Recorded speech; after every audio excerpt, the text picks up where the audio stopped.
Palladium against US dollar this week has risen in value. We can see the price has formed this strong bullish candle right here. We can see on a Monday at 905.06, formed a bullish breakout above very important resistance, then moving up, then continue forming another bullish breakout, and it is currently heading towards 1089.88, a resistance level, which is a very important monthly. Weekly time frame shows us a strong bullish momentum formed right here at this resistance. After the price formed this bearish breakout, suggesting further decline down, this week the price has invalidated this bearish breakout as valid and continued to rise in the opposite direction. Currently a pretty strong resistance, 1089.88 is in front of the price. Monthly time frame, we have still 2 weeks until this month closes, but currently it is showing a bullish candle formed after the price formed this bullish pin bar.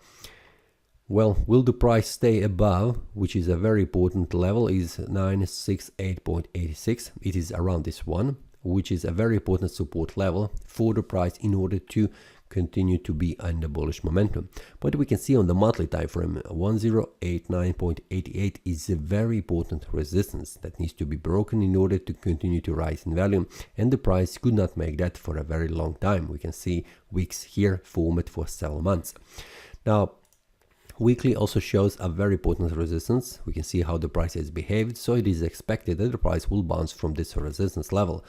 The daily time frame will show much more clear information, and also 4-hour time frame and 1-hour time frame inside for the intraday trading.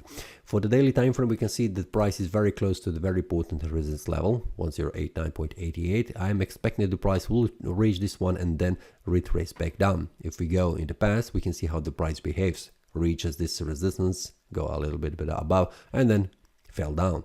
Again, fell down. So I'm expecting the same scenario here. So we can see in the past, each time the price has behaved like that. So I'm expecting the price will retrace back down, but not going below 1024.21, at least for now. If this bearish breakout happens, it will be much more visible on the 4-hour time frame, 1-hour time frame, to see how the price behaves, and will it make a bearish or bullish breakout. This is very important, and these details for each day will be shared inside the traders community. The link will be below in the description, so if you would like to check that, feel free to join the community. This is all for this week. See you next time, and happy trading. That is all from today's analysis. I hope you enjoyed. If you have any question, feel free to leave a comment. If you like the analysis, click the like button and subscribe. See you next time, and a happy trading.